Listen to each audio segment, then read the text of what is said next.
any time management course, you're likely to be considering the difference between important and urgent activities.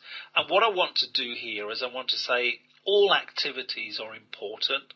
The ones that we spend most of our time on and the ones we end up wrestling with in terms of how much time to spend on them are the really powerful ones. So activities can actually turn into powerful beasts that we need to manage.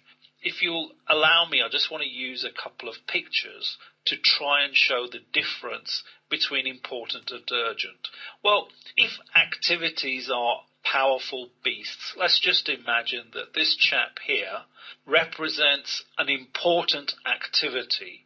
And first of all, let's get a definition in place.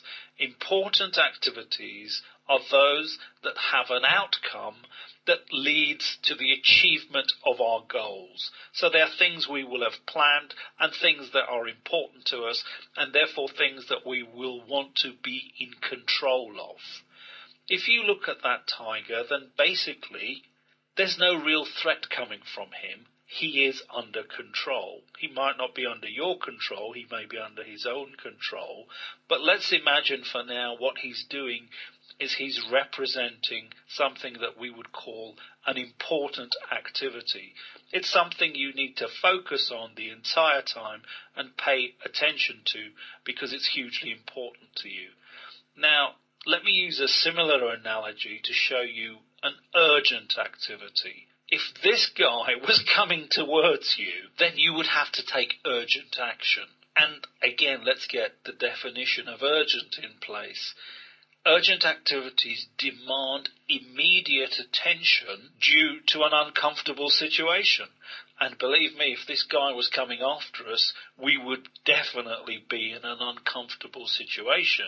And therefore, anything that we were doing which we would previously consider important, like perhaps keeping an eye on the tiger, would all of a sudden not be as important as the urgency of trying to stop the lion attacking us.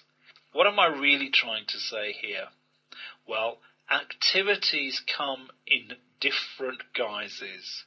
Some of them are urgent and some of them are important. In sales, what we need to do is to make absolutely certain that we manage both so that they get an equitable and realistic amount of our time, and so that we're not continually working on urgent things and potentially ignoring important things.